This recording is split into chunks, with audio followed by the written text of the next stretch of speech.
I bet if you were to read this, you'd be pretty bored. In fact, you probably wouldn't even make it through the whole thing, because boredom is absolutely debilitating. Now that boredom is fresh on your mind, you should be acutely aware of just how unpleasant it is. This is why I plan to help fight against the blight of boredom.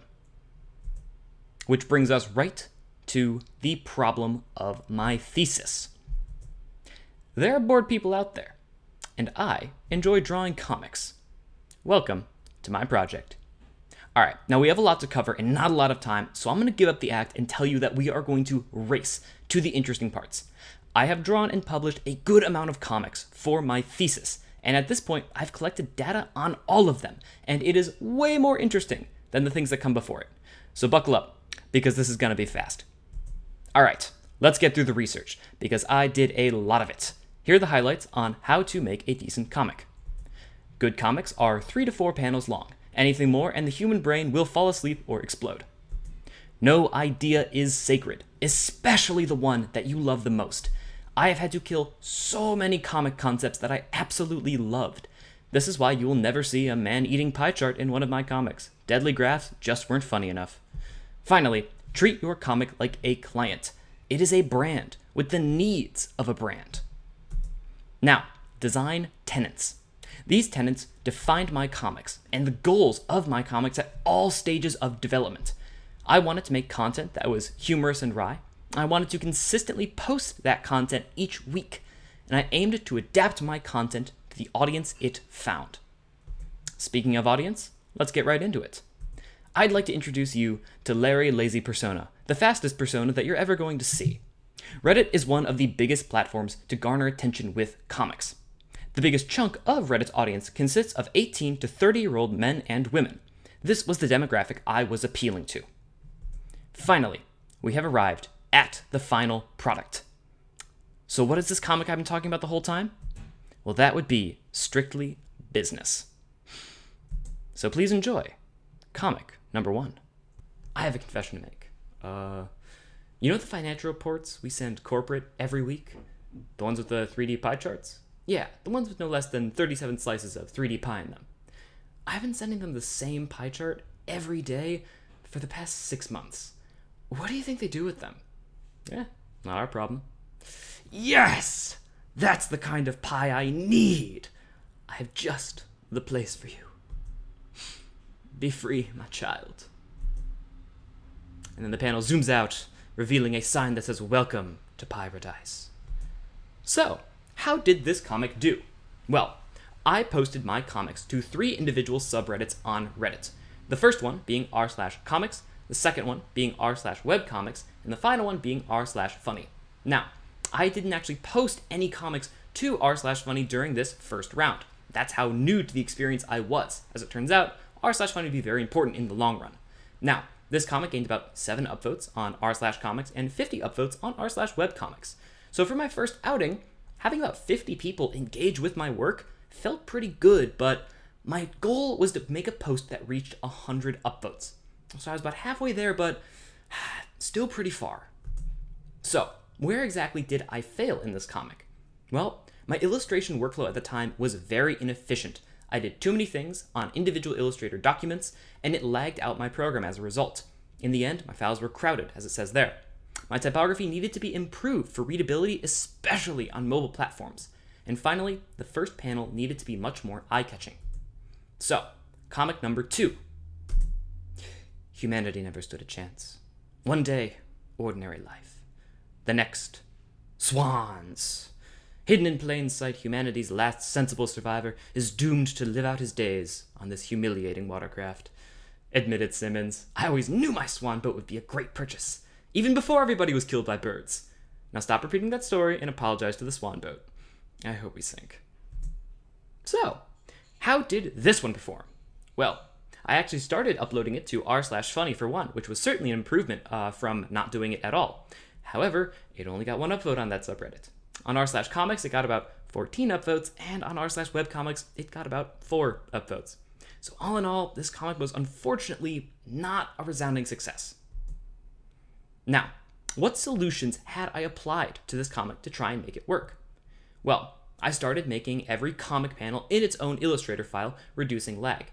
I also made the title much more catching and the first panel more engaging for the viewer. I also made the dialogue text slightly larger and more readable, and I experimented with new types of raster graphics.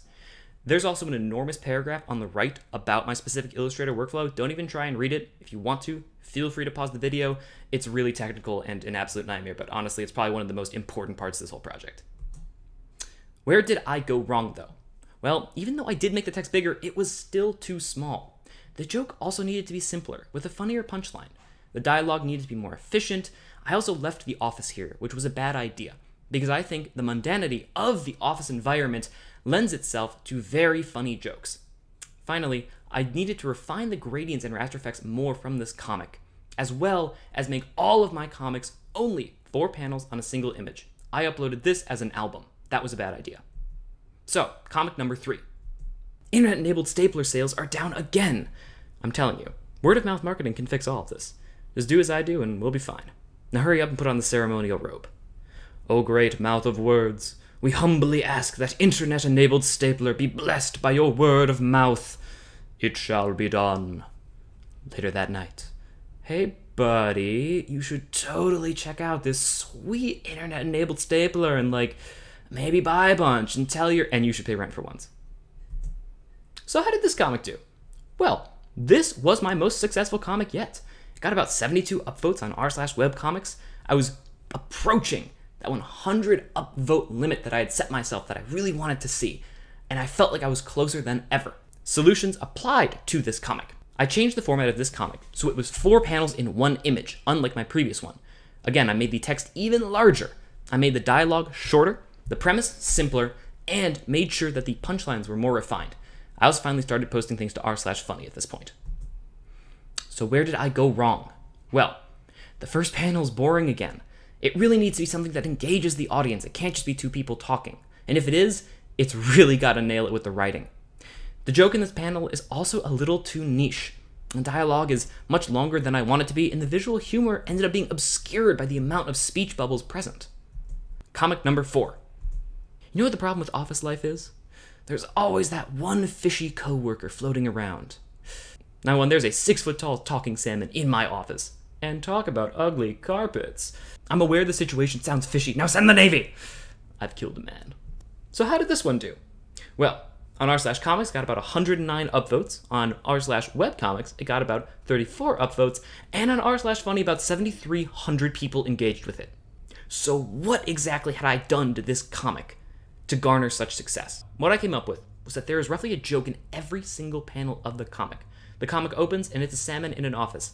That's a joke. Then the salmon says some disarming puns that make it seem like the norm. Then it's revealed that this is very much the world that we exist in, and it would be terrifying to have a giant scary fish in your office.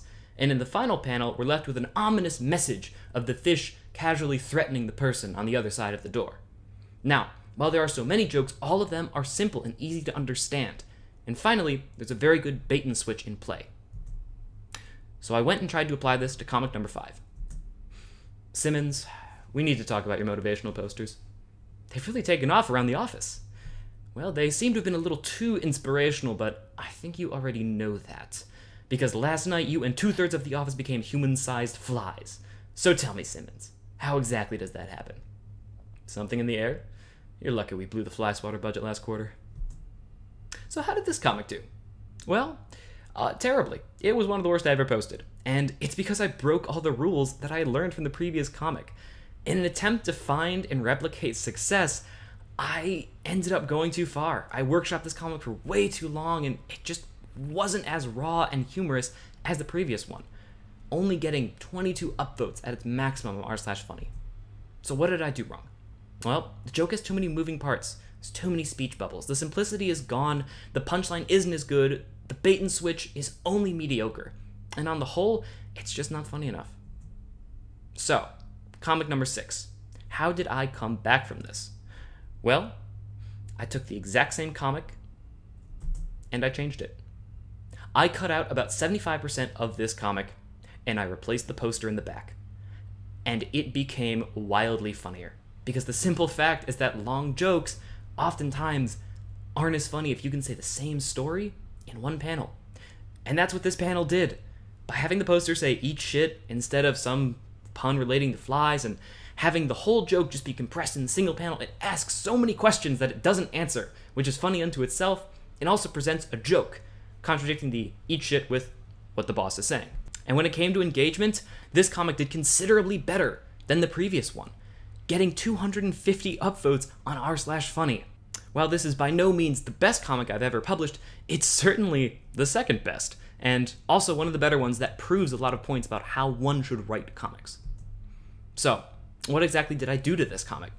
Well, I found the most crucial lesson of all, which is that if you are ever making a comic, there can only be one speech bubble per panel.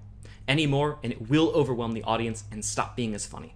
And the moment I applied that finding, it worked out considerably better. Now, where did I go wrong with this one? I just don't think it was unique enough. I think the scenario could have been better, and it just doesn't have the charm that the Salmon comic did. I think this joke has been done before, and while I'm pleased with the result, I think I've got better. So, what did the users think? Well, let's go see what they posted in the comments sections of my posts. User/Objective Tinnitus said, "This might be future humor because I don't get it now."